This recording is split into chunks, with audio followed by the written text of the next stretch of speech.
সৌনাগড়া যাব। প্রত্নকালের লোহিত্য আজকের ব্রহ্মপুত্র নদের পাড়ে ছিল গঙ্গারিদ্দি নামে দেশ। সেই দেশে যাই যেখানে তাম্র প্রস্তর যুগের মানুষের বসতি ছিল।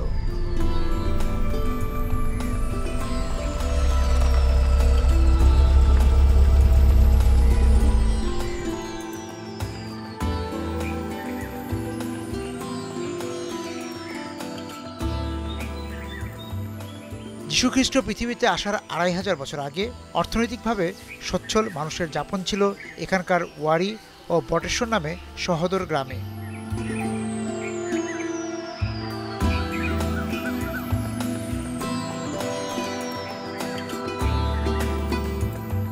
বীর আলেকজান্ডারের সময়কালে নরসিংদীর এই অঞ্চলটি ছিল গঙ্গারিদ্দির অংশ।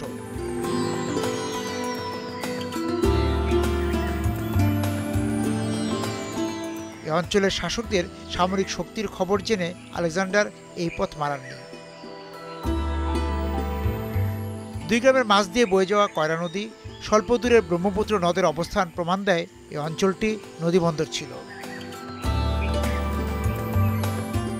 ওয়ারি বটেশ্বর দক্ষিণ পূর্ব এশিয়া ও রোমান সাম্রাজ্যের বাণিজ্যিক মালামাল সংগ্রহ ও বিতরণের সওদাগরি আড়ত হিসেবে কাজ করত। মনে পড়ে ২০০০ সালের কথা। তখন ওয়ারি বটেশ্বর এসেছিলাম খনন কাজ দেখতে। তখনই জানা প্রত্নতাত্ত্বিক এই এলাকার প্রথম আজ পান গত শতাব্দীর ৩০-এর দশকে স্কুল শিক্ষক হানিফ পাঠান। প্রত্নতাত্ত্বিক নিদর্শনের খোঁজ ও সংগ্রহের কাজ শুরু সেই সময় থেকে। পরম্পরায় তার ছেলে হাবিবুল্লাহ পাঠান প্রত্ন সংগ্রহের পাশাপাশি গঙ্গারিদ্দির ইতিহাস জানানোর কাজ করে যান। তবে খনন কাজ, জাদুঘর তৈরির স্থবিরতার গল্প মনকে আর্দ্র করে।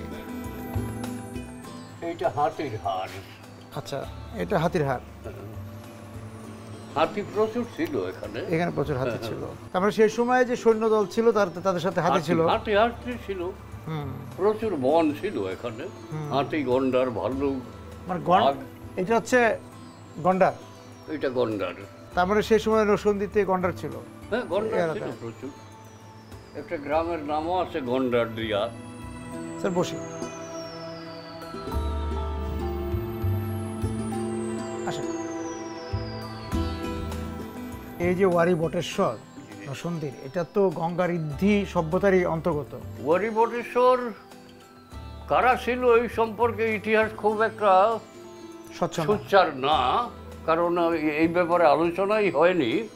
ইতিহাসে বলা আছে যে গঙ্গারিডাই জাতি এখানে বসবাস করত। গঙ্গারিডাই জাতির বসবাস কোথায় এটা বিভিন্ন জনের বিভিন্ন মত, কিন্তু আমার ধারণা যে এইটাই গঙ্গারিডাই জাতির কেন্দ্রস্থল এবং রাজধানী। এবং এখানে একটা বাণিজ্য কেন্দ্র ছিল। এই যে পুঁথিগুলি পাওয়া যায়, পুঁথির পাথরগুলো কাছেরও পাওয়া যায়, এইগুলো কিন্তু এখানে সুলভ না। এই পাথরগুলো বাইরে থেকে নদী পথে বাণিজ্য ব্যবদেশে আনা হতো এবং এখানে কুটির শিল্প রূপে এখানে বিভিন্ন ফ্যাক্টরি ছিল। এগুলো খ্রিস্টপূর্ব কতদিন আগের হতে পারে? খ্রিস্টপূর্ব ৩, ৪, ৫।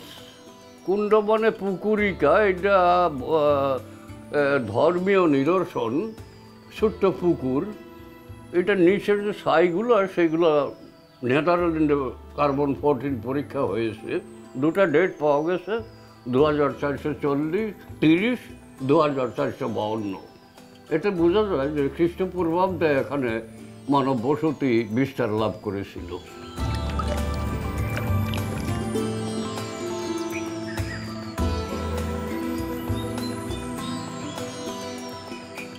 মেঠোপথে যখন হাঁটি তখন যমুনের সঙ্গে আত্মীয়তা তৈরি হয়।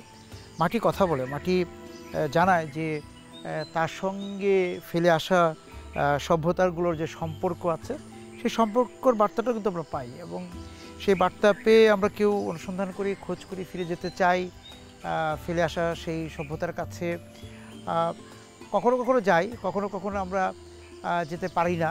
সে যাওয়ার ইচ্ছেটাও হয়তো অনেক সময় আমরা দেখা যায়, কারণ আমরা যেই সভ্যতায় এসেছি সেই সভ্যতার সঙ্গে যদি আমরা ফেলে আসা সভ্যতার যদি তুলনা করতে যাই, তাহলে হয়তো বা আমরা এই যে আমরা যে সময়টা অতিবাহিত করছি সেই সময়টাকে আমরা ভাববো যে আমরা অনেকটা পিছিয়ে এসেছি পুরনো সেই সভ্যতার কাছ থেকে।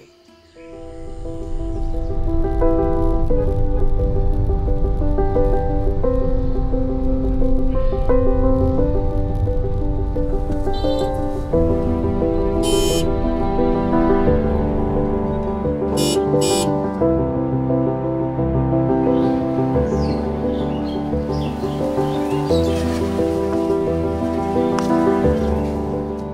যখন পাটের ঘ্রাণে বুঁদ হয়ে এই পথ পেরোতাম তখন পাশ দিয়ে বয়ে চলা নদীর নাম জানা ছিল না, এখন জানি। লুসাই পাহাড় থেকে নেমে আসা জলস্রোত বরাকের দ্বিতীয় জলধারার ক্ষীণ আরেকটি জলধারা হারিধোয়া।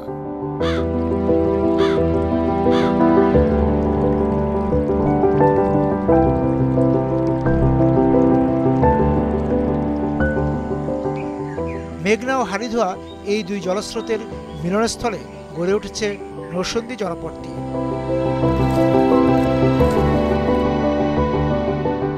এখন হারিধোয়া নদী আগের রূপে নেই।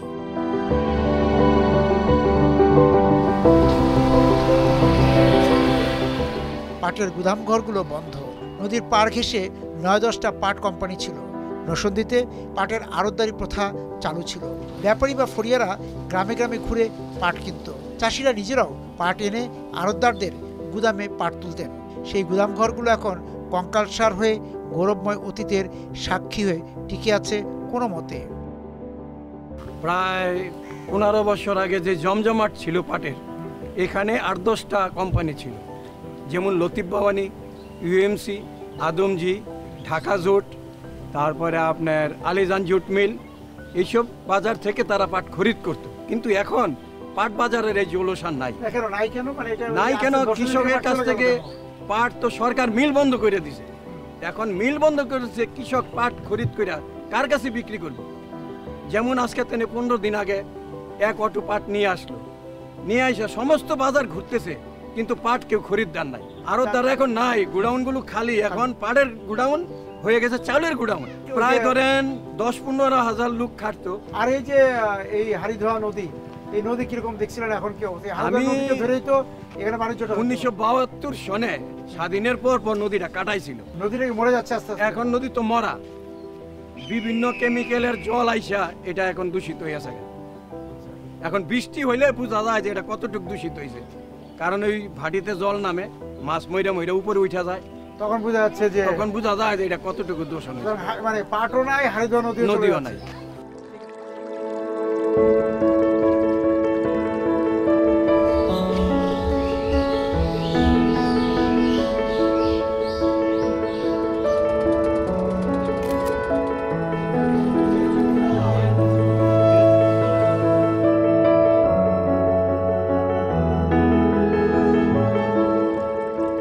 বিপুলা মেঘনাও এখন নেই সেই উত্তাল ঢেউ, শুধু স্মৃতির পার ভাঙে।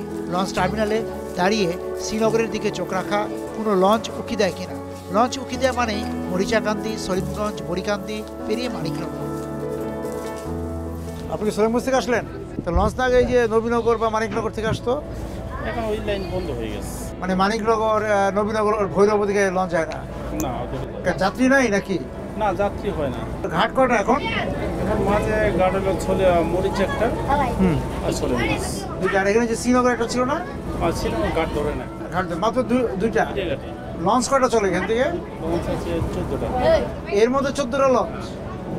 এখন তো এই যে একটা লঞ্চ দেখলাম আর একটা লঞ্চ গেল 20 মিনিট 25 মিনিট পর পরে আর কি লঞ্চ। ওটা তো যাত্রী খারাপ নয়, মানে 14টা লঞ্চ। 14 লঞ্চ আর কি ভাগ করে সব, কোনোটা একটু ভালো হয়, কোনোটা একবারে কম হয়। আচ্ছা আচ্ছা আচ্ছা, সবসময় সবটাই সমান হয় না।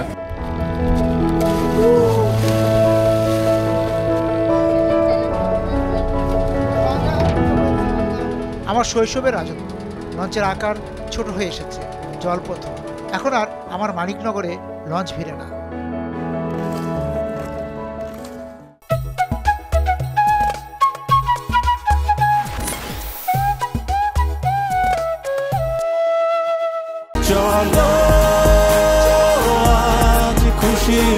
চল্লিশ বছর ধরে অসংখ্য খুশির মিছিলে ছিল আইডিএলসি, থাকবে আগামীতেও।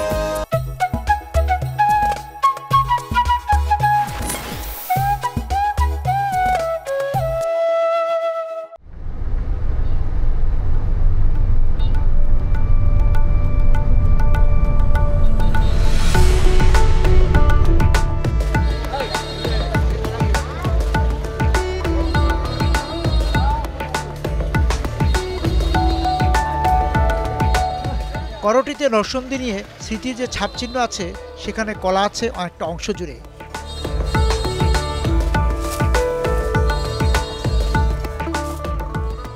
বাস স্টেশন, লঞ্চ টার্মিনালে সাজিতে সাজানো কলা বিক্রি হতে দেখেছি। কৈশোর থেকে পাঠ্যপুস্তক এবং নিজের চোখের দেখা থেকে জানা নরসিংদী কলার জন্য প্রসিদ্ধ। এটার নাম কি? আচ্ছা, এটা চাম্পা, এটা আর ওটা সাগর। এটা হলো হুমাই কলা। এটা হলো হুমাই কলা। এগুলি কত করে? 300 টাকা। কি একটা? এক ছড়ি 300। কটা বাগান কিনছেন? একটা বাগানে কিনছিলাম 300 টাকা। আচ্ছা, তা কতটুকু হয়েছে কলা? কলা ভালো কলা হয়েছে। দাম কেমন এবার সাগরের? 300 টাকা কলা কিনছি, আমি 400 টাকা। 400 টাকা গাড়া। 400 টাকা আর বিক্রি করবেন কত দিয়া? বেচছি 450, 500, 550। সাগর, অমৃতসাগর, চাম্পা বা চিনি চাম্পা, হোমাই অর্থাৎ সমাই, গেরা সুন্দর ও সবরি কলা সহ প্রায় 10 প্রকার কলার চাষ করা হয় নরসিংদীতে।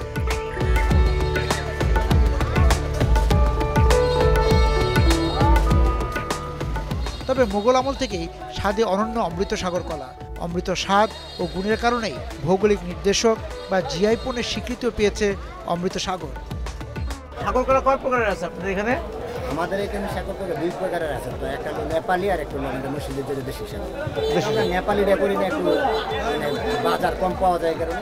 মুর্শিদাবাদের অরিজিনালি সাগর আমরা এটাই করি। কিরকম দাম এই যে নেপালিটার? নেপালিটা বিশাল চলে 300-400 টাকা। 300-400 টাকা। আর দেশি ছোট কলা এই যে হ্যাঁ, 400 টাকা মূল্য আছে। আচ্ছা, মানে দেশিটার দাম বেশি। দেশিটার দাম। আচ্ছা, উৎপাদন কেমন হয় এখন দেশিটার? নেপালিটা ঢুকলো কিভাবে তাহলে নরসিংদীতে? এটা হয়তো অনেক আগের থেকে আসছে, কেউ বাড়াচ্ছে, আবার যখন দেখে যে সুবিধা হয় না, বেচা কিনে বাজার ভালো হয় না, তখন আস্তে আস্তে বাজার ভালো হচ্ছে যে দেশি নরসিংদী। দেশি সাগর।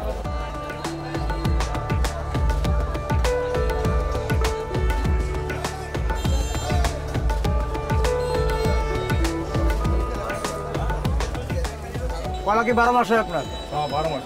তাই আপনার কত হয়, খরচ কত হয় লাগাইতে বছরে? মনে করেন এক কানি ক্ষেত করলে আমরা 20-30 হাজার টাকা খরচ। হ্যাঁ, আমরা 2 লাখ টাকার মতন বেচা কিনা করি। ওটা তো অনেক লাভ। অনেক লাভ।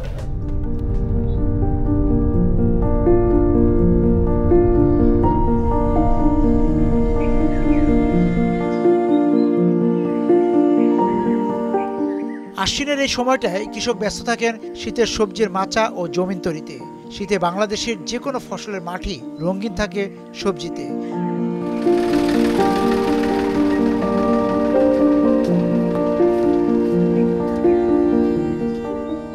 গ্রীষ্ম, বর্ষা ও শীতের মাঝের সময়টায় কৃষকের মাচা বা জমিন খালি থাকে বলা যাবে না। মাঠে পানি থাকলেও মাচাতে ফলন আছে। ফসলের মাঠের আইলেও আছে সবজি উৎপাদনের বিকল্প উপায়। বাংলাদেশের সবজি উৎপাদনের অন্যতম প্রধান ক্ষেত্র নরসিংদী। আশ্বিনে নরসিংদীর ফসলের মাঠে পেলাম কাঁকরোল। কাঁকরোলের সঙ্গে লাউ পেঁপে আছে।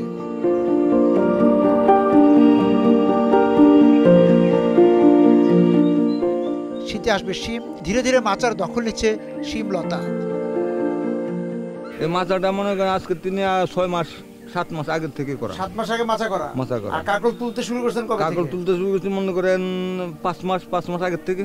5 মাস আগে থেকে কাঁকরোল শুরু করেছে। হ্যাঁ, 2 মাস মানে লাগে, মানে তারা জ্বালায় তাহলে মাছা তুলতে 2 মাস বা 1.5 মাস সময় লাগে। তারপর তুই কাঁকরোল বেচা আরম্ভ হয় আর কি। একটা এই মাচাতে কি পরিমাণ কাঁকরোল হয়? এটা আমাদের ধরেন আমরা 7 শতক বা 8 শতক জমি আছে, এটার থেকে মনে করেন 2 মণ বা 3 মণ পারা যাবে প্রতি সপ্তাহ। আচ্ছা, এইটা তো আপনারা এই যে পাইকারদের কাছে দেন, পাইকাররা ঢাকায় নিয়ে চলে যায়। টাকা নিয়ে চলে যায়। আর এই আপনাদের নরসিংদীতে আপনারা কি কি ফলন করেন? নরসিংদীতে আমাদের বেগুন আছে, জালি আছে, শসা আছে, মিষ্টি কুমড়া আছে, বটবুটি আছে, করলা আছে, তারপরে ঢেঁড়স আছে, 12 জাতের ফসল আছে। 12 জাতের ফসল 12 মাস হয়। 12 মাস হয়।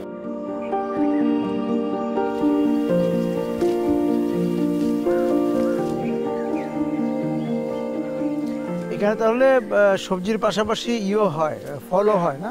জি জি, আমাদের এখানে পেঁপে আছে, পেঁপেও হয়, অন্য জমিতে পেয়ারা আছে, আর এক এক জমিতে এক এক রকমের ফসল করি। ভেন্ডি আছে, বটবটি আছে, মনে করেন কাঁকরোলের পরে আবার এটার মধ্যে সিম হবে।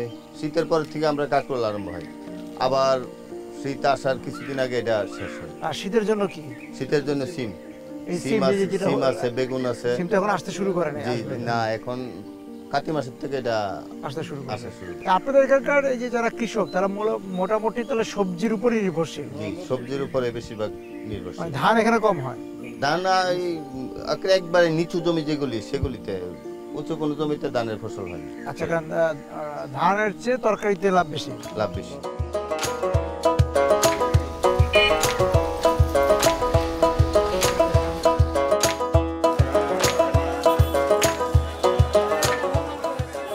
বাজারেও শীতের আগাম শাক উকি দিচ্ছে। তবে নরসিংদীর সবজির মাঠ রঙ্গিলা দেখতে চাইলে মধ্য হেমন্ত পর্যন্ত সবুর করতেই হবে।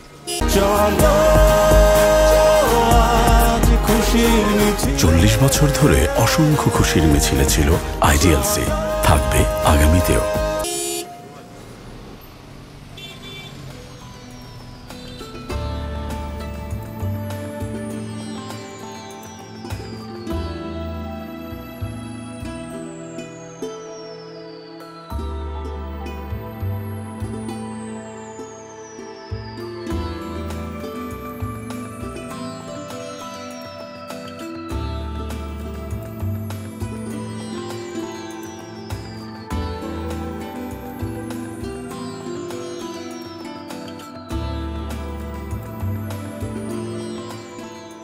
বাবুরহাটের আজ হাটবার শুরু। সেখানে যাওয়ার পথে পবিত্র কোরআনের বাংলা অনুবাদক ভাই গিরিশচন্দ্র সেনের জন্মভিটা। পাঁচদোনায় গিরিশচন্দ্র সেনের ভিটার অন্দর নকশায় মুগ্ধ হলাম। এটাই তার পৈতৃক ভিটা ছিল। এখানে উনি কতদিন ছিলেন? উনি বেশিরভাগ সময় থাকতেন ময়মনসিংহ, ওনার মা থাকতো এই জায়গায়। আচ্ছা, ময়মনসিংহেই থাকছে। জি। অনুবাদটা কি এখানে বসে করেছেন? অনুবাদটা উনি কলকাতায় করে। আচ্ছা, কিন্তু এইটা ওনার মা থাকতেন? জি জি, পৈতৃক ভিটা বানানো বাড়ি।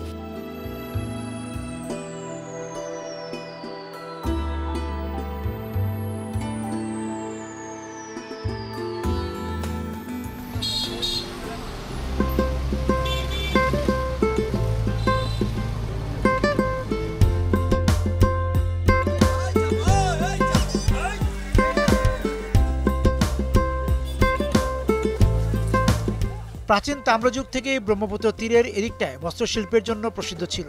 আদি মসলিনের সুতিকাগার ছিল ঢাকা, সোনারগাঁ ও মহেশ্বরদী পরগনার গোটা অঞ্চল।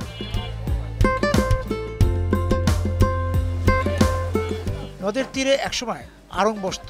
আনন্দী গ্রামের সন্নিকটে 19 শতকের মাঝামাঝি সময়ে আড়ং নামের কাপড়ের এই হাট জমজমাট ছিল। মাধবদী শেখেরচর তাঁত শিল্পকেন্দ্র হওয়ার নেপথ্যে এই আড়ং নামের হাটের ঐতিহাসিক গুরুত্ব রয়েছে।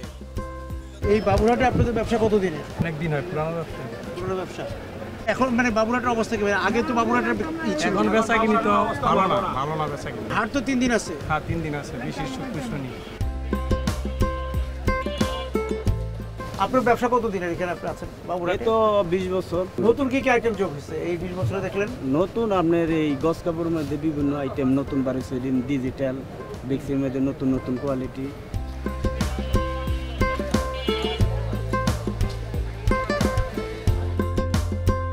এখানে বিক্রির পরিমাণটা কিরকম আনুমানিক আপনাদের? আপনি তো পুরানো লোক, সেই হিসাবে যদি বলেন।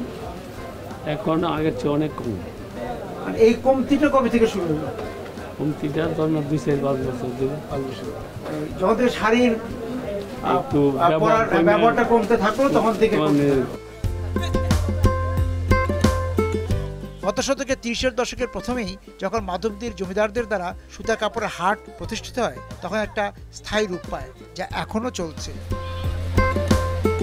মাধবদী হাটে জমিদারদের সঙ্গে পাইকারদের খাজনা কেন্দ্রিক জটিলতায় যখন শেখেরচর বাজারের উৎপত্তি ঘটে তখন থেকে ধীরে ধীরে মাধবদী হাট সুতার হাট আর শেখেরচর বাজার কাপড়ের হাট হিসেবে পরিচিত হতে শুরু করে।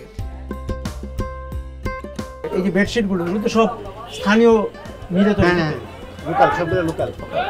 ক্রেতাদের চাহিদা কি? মানে কোন ধরনের বেডশিট চাচ্ছে বর্তমানে? ক্রেতাদের চাহিদা একটু আপনার এই যে এক ফুল যে চাদরগুলো আছে প্যানেল, ওগুলো একটু বেশি চাহিদা।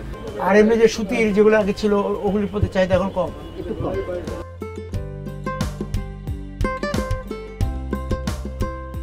বাবুরহাট আপনি কতদিন যাবত কেনাকাটা করেন? এখানে 7-8 বছর ধরে কেনাকাটা করতে আসি। এখানে সাশ্রয় পাই তো, নরসিংদীতে আমার বাসা। আচ্ছা, কি ধরনের মানে কাপড় এখানে? এখানে আপনার বিয়ে শাড়ি থেকে নিয়ে, থ্রি পিসের থেকে নিয়ে পাইকারি খুচরা সবই পাওয়া যায় এখানে। আপনি যে নরসিংদী থেকে আসছেন, নরসিংদীর অন্যান্য যে খুচরা দোকান তার চেয়ে এখানে হ্যাঁ একটু সাশ্রয় বেশি। কিরকম সাশ্রয়? সাশ্রয় এখান থেকে যেটা আমি 3000 টাকাতে নিতে পারবো, নরসিংদীটা নিতে গেলে আমার 4000 টাকা লাগবে।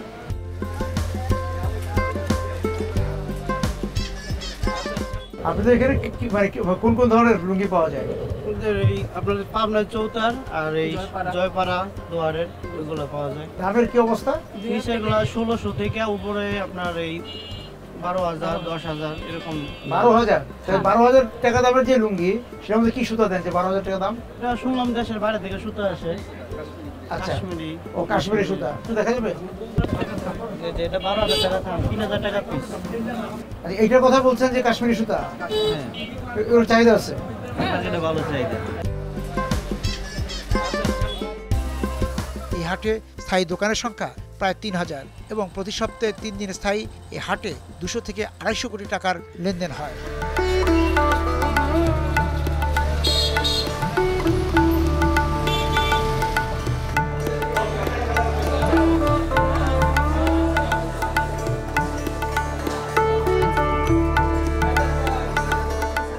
নদীর তাজা মাছের কথা বলে কেউ লোভ দেখালে যে কয়টি মাছ বাজার চোখে ভাসে, ভৈরব তাদের একটি।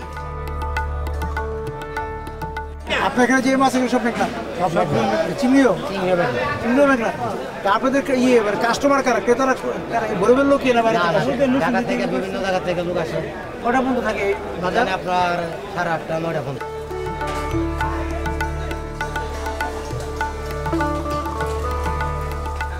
আশুগঞ্জে তো বাজার আছে, এই বাজারে আপনি কি মাছ কিনতে আসেন সাধারণত? নদীর মাছের জন্য এই বাজারে আসেন। দামের তফাৎটা কি দেখেন? আসলে এখানেও যা দাম, ঢাকাতেও তাই দাম।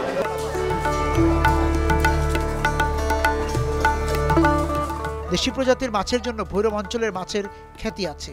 শুধু ভৈরবের মেঘনা নয়, কিশোরগঞ্জ, হবিগঞ্জ, সুনামগঞ্জের হাওর কিংবা ব্রাহ্মণবাড়িয়ার নদী, খাল, বিলের মাছে ভরপুর থাকে এই বাজার।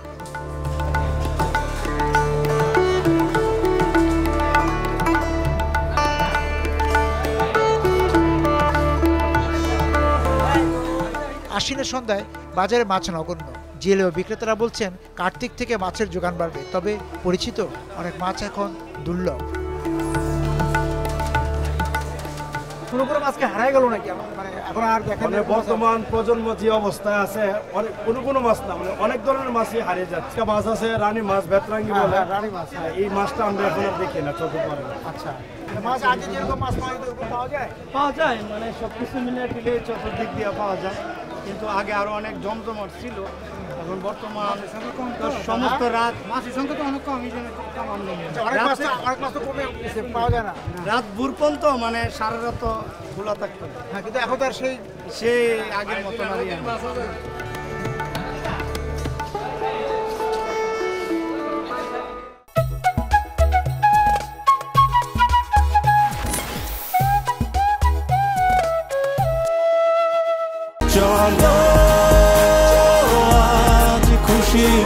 চল্লিশ বছর ধরে অসংখ্য খুশির মিছিলে ছিল আইডিএলসি, থাকবে আগামীতেও।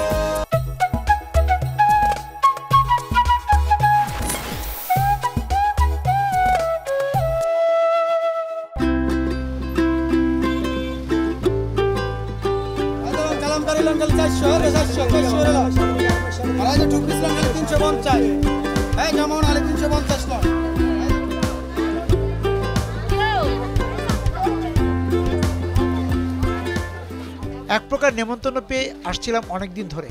ভৈরবে যার সঙ্গেই আলাপ হতো বলতেন, একবার ভৈরব আসেন, আমাদের বউবাজার দেখে যাবেন।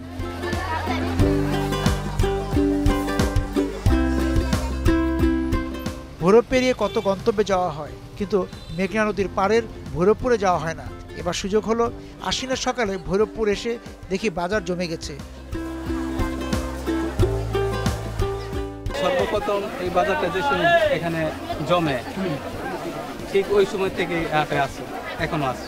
আচ্ছা, তার সর্বপ্রথম যখন বসে তখন দোকান ছিল কয়টা? সর্বোচ্চ 10 থেকে 15টা। তারপর আস্তে আস্তে কিভাবে বাড়লো?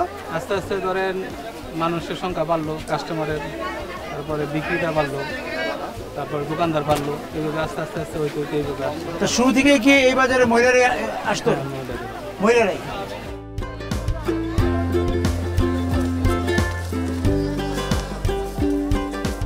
সকাল 6টা থেকে শুরু হয়, আপনার সন্ধ্যা 6টা এখন তো মাগরিব এক পর্যন্ত চলে। হ্যাঁ চলে ইনশাল্লাহ।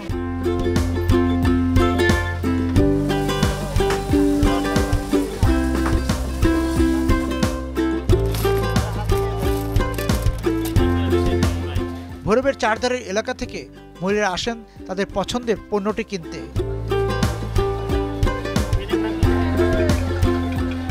আপনি কোথা থেকে আসছেন এই বাজারে? জগন্নাথপুর থেকে আসছেন এখানে কেনাকাটা করতে। এই বাজারে আসার মূল কারণটা কি? সবকিছু একসাথে পাওয়া যায় আর কি। আচ্ছা, আর দাম? অন্য বাজারের চেয়ে কম? আচ্ছা আচ্ছা। কাপড় টাপড়, বিছানা চাদর, সব কিছু এখানে পাওয়া যায়। আনাজ তরকারিও পাওয়া যায়। আনাজ তরকারিও পাওয়া যায়। কোথা থেকে আসছেন আপনি? আগরপুর যাত্রা। আচ্ছা, ওইখান থেকে এখানে আসছেন? এটা ছিল নদীর ওই পারে। ওই পারে ছিল, তারপর? এখন এই জায়গায় আছে 7 বছর, 7.5 বছর ভালো করে। আচ্ছা, শুরু থেকেই কি এটা ওই মেয়েদের বাজার? আগে থেকেই।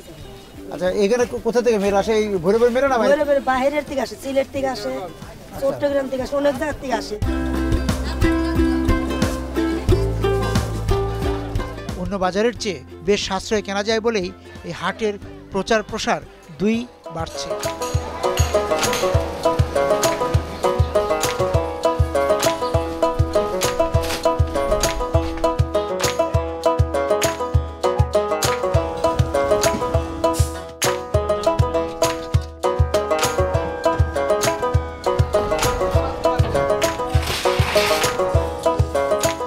কোন সে শৈশব ছিল আমার। মেঘনা ব্রহ্মপুত্র ঘেরা ব্রাহ্মণবাড়িয়া নবীনগর, সেখানে বসে গল্প শুনেছি ভৈরব বন্দরে।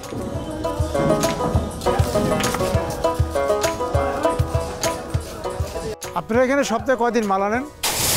সপ্তাহে এক ট্রিপ। সপ্তাহে এক ট্রিপ। কবে আসেন, কবে যান? সোমবার আসি, শুক্রবার যাই। শুক্রবার যান। যে সোমবার যে আসেন, কি মাল নিয়ে আসেন? ভৈরব থেকে এই মালগুলি ওই যে আমরা দেখছি অন্যান্য নৌকা দিয়েও নিয়ে যাচ্ছে। কোথায় নিয়ে যাচ্ছে এগুলো? যেমন আজমিরিগঞ্জ আছে, উরইল আছে, ইটনে আছে, তারপর কিশোরগঞ্জ আছে, এগুলো অনেক অনেক এলাকায়। আচ্ছা, আর এই ভৈরব থেকে আপনারা কোনো মাল নিয়ে সোয়ারিঘাট বা ঢাকায় যান? এগুলো নিয়ে যেমন খালি বস্তা আছে, তারপর আপনার কিছু বাদাম যায়, বাংলা যায়, এই টুকটাক মানে। আচ্ছা, ট্রাকের পরিবর্তে এখনো মানুষ নৌকা দিয়ে মালামাল আনছে, যে সুবিধা, খরচ কম পড়ে। জি, এরকম হবে।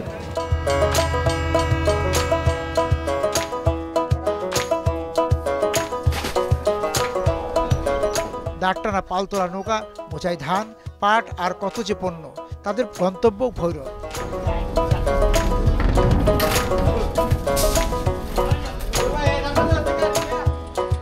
পাল গুটিয়ে মেশিনের নৌকা এলো। দ্রুতলয়ে ছুটে চলা নৌকার পিছু নিতে কতদিন ইচ্ছে হতো। সেই ভৈরব বন্দর আজ নিজের কাছে বুঝি নিজেই অচেনা।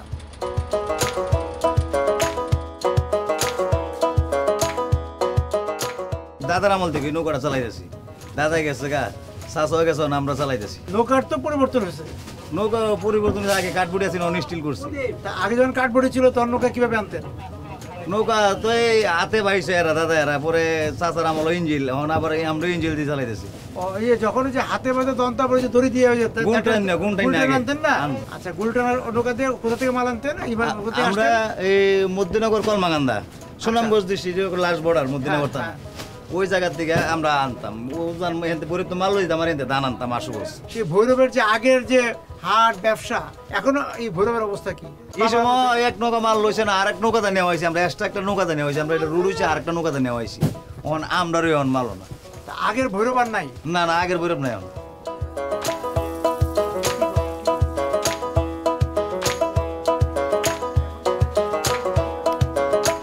বন্দরে কমছে নৌকার ভিড়, পাট চাল বাদামের গদি।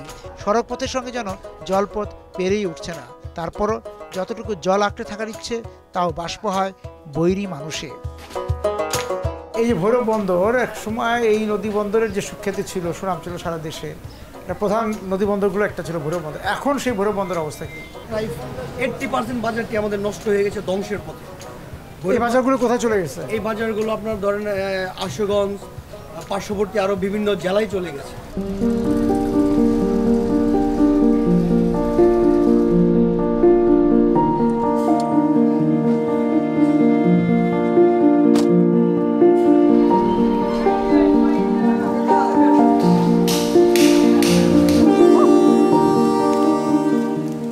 ইচ্ছে হলো ভৈরব রেল স্টেশন দেখার। কত ঘটনা দুর্ঘটনায় ভৈরব রেল স্টেশন শিরোনাম হয়। কতজনকে প্ল্যাটফর্মে ছেড়ে গেছি, কতজন চোখে চোখ রাখতে গিয়ে পেল না স্বপ্নের চোখ। ভৈরব রেল স্টেশনের চঞ্চলতা কমেনি, চঞ্চল রেল আর চঞ্চল তার যাত্রী। সবসময় ট্রেনে যাতায়াত করেন? কি অবস্থা ট্রেনে? কষ্ট হয় আর কি। কেন? মানুষজন বেশি, কম্পার্টমেন্ট কম।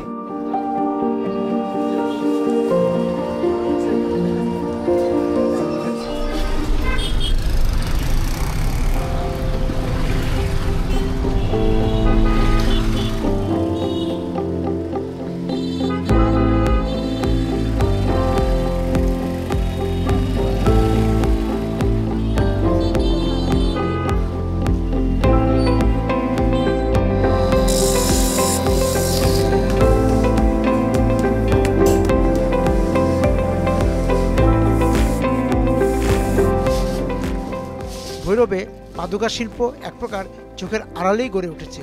ভৈরবে এই শিল্প গড়ে ওঠার সঙ্গে জড়িয়ে আছে কালিকার প্রসাদ গ্রামের ইব্রাহিম মিয়ার নাম। ভারতে গিয়ে পাদুকা শ্রমিক হিসেবে কর্মজীবন শুরু করেন ইব্রাহিম। ভারত থেকে ফেরার পর আত্মীয় স্বজন ও বন্ধুদের নিয়ে প্রথমে ঢাকার বংশালে ছোট কারখানা দেন। ভৈরবের মানুষের দখলে চলে যায় ঢাকার জুতার কারখানা।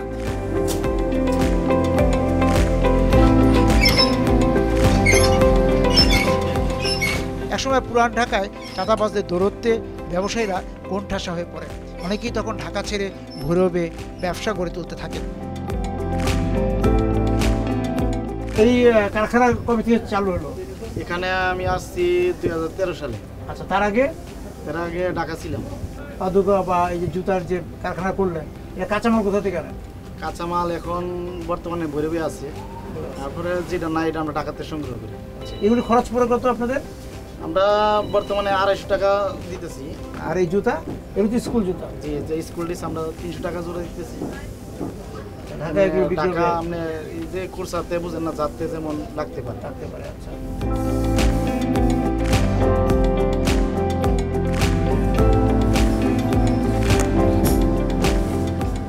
আপনি এই কারখানা কবে করলেন? কারখানা তো অনেক দিন আগে ঢাকাতে ছিলাম, এখন ভৈরবে আসছি। কারিগরদেরকেও কি ওখান থেকে নিয়ে এসছেন? কারিগর তো আমরা এলাকার।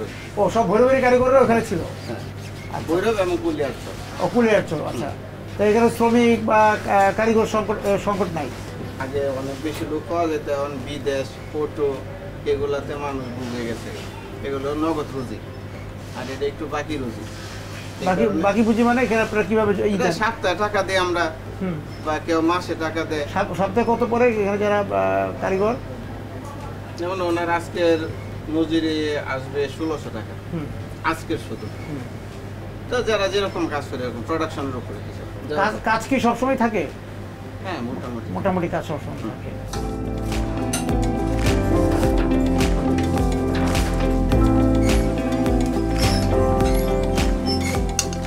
ভৈরবে বর্তমানে জুতার কারিগর রয়েছে 50,000-এর বেশি। শ্রমিক সহ এ সংখ্যা প্রায় 2 লাখের মতো। 10,000 কারখানার মধ্যে ছোট কারখানা 9,000। এটা হচ্ছে নকশা, এই অনুযায়ী জুতাটা কাটে। এটা একটা নমুনা, এই অনুযায়ী নকশাটা কাটে। এটা কেটস। আচ্ছা, কটা কারখানা যাবে আপনাদের এইটা? আমাদের এটা অনেক কারখানা যায়, প্রায় 20 থেকে 30 টাকা কারখানা। আচ্ছা, সেটা সব ভৈরবেই? ভৈরব আবার অনেক দূর জায়গায় যায়।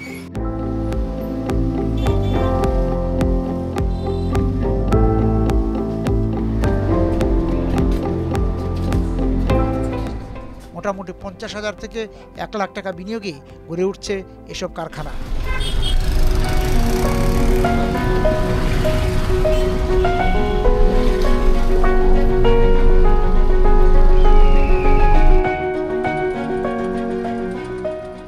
আশুগঞ্জ ভৈরবের মাঝে একখণ্ড জমি, চর সোনারামপুর। বহুদিনের স্বাদ ওই চরে যাওয়ার। মোটর গাড়ি, রেল থেকে এক এক ঋতুতে চরের এক এক রং চোখে পড়ত।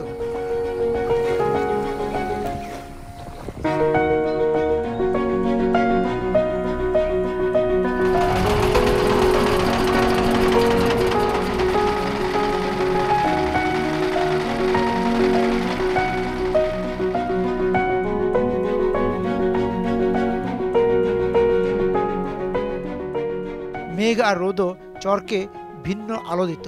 শরতে এই চরে পা রেখে দেখি দূর থেকে দেখা সেই রং মিছে।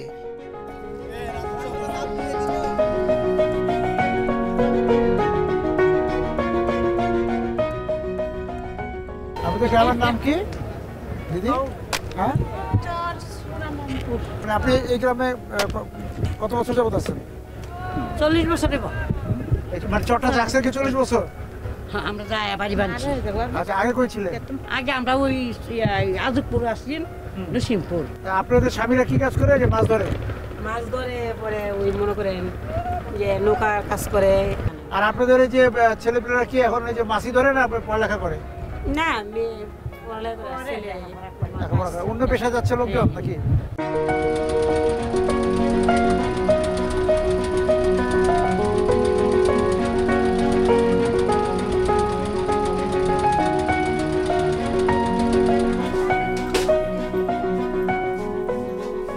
মেঘনা, আপনারা যখন আসছিলেন মেঘনা আর এখনকার মেঘনা তফাৎ কি? আগে চর অনেক বড় ছিল, এখন চর ভাঙতে ভাঙতে চর ছোট হয়ে গেছে। ওখানে আমরা যে আগে জীবনযাপন করছি, হন আগের লাগান জীবনযাপন করার কোনো পথ নাই। মাছ দিয়ে কি করবেন? যে জায়গা আছে এই জায়গা যদি না থাকে, মাছ দিয়ে আর টাকা দিয়ে কি করবো? মানে চরটা কি ছোট হয়ে যেতেছে? ছোট হয়ে যাচ্ছে, মানে ভাঙতে ভাঙতে একবার ছোট হয়ে যাচ্ছে। ঢাকার কেউই নাই। আমরা তো শহরের মানুষ যাই না, রোজ খাই, আমরা কি পারুন? আপনারা কি করবেন? চর ভেঙে যাচ্ছে, আপনাদের কি করবো কোনো ভাবনা আছে? শহরে কেউ কিছু কাজ কাম করে থাকার ব্যবস্থা করে, যে আর 5 বছরের জায়গা যে 40 বছর তুমি থাকার একটা ব্যবস্থা আছে। আর 40 বছর বাংলাদেশে থাকে গেলে, বাংলাদেশের মাঠে গিয়ে মায়া ছাড়া যান যা ভাঙে যেতেছে, এরপরও থাকতেছি। যেমন আশা আছে যে কোনো লোক অবশ্যই আসবে, আসে শহরের মধ্যে যে কোনো একটা ব্যবস্থা নিবে।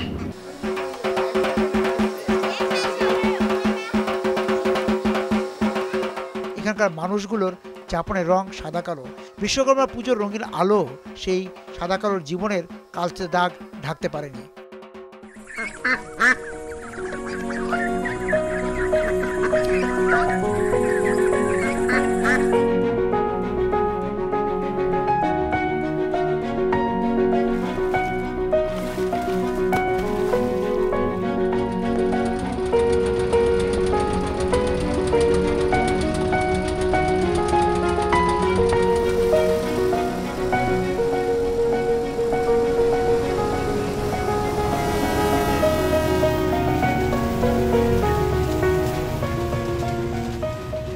আমরা আমাদের গোলককে যদি গ্রাম ভাবি এবং আমাদের বাংলাদেশকে বলি মহল্লা, তাহলে আমরা এই যে গ্রাম বা মহল্লা যেখানেই যাই না কেন, পর্যটক হিসেবে যাই কিংবা ভ্রমণকারী হিসেবে যেভাবেই যাই, সেখানে যে কি আমরা শুধু চোখের দেখা দেখেই ফিরি, নাকি সেখানকার মানুষ এবং প্রকৃতির সঙ্গে আমাদের একটি সম্পর্ক তৈরি করে আমরা ফিরি? এই প্রশ্নটি কিন্তু নিজের কাছেই নিজের করার সময় এসেছে।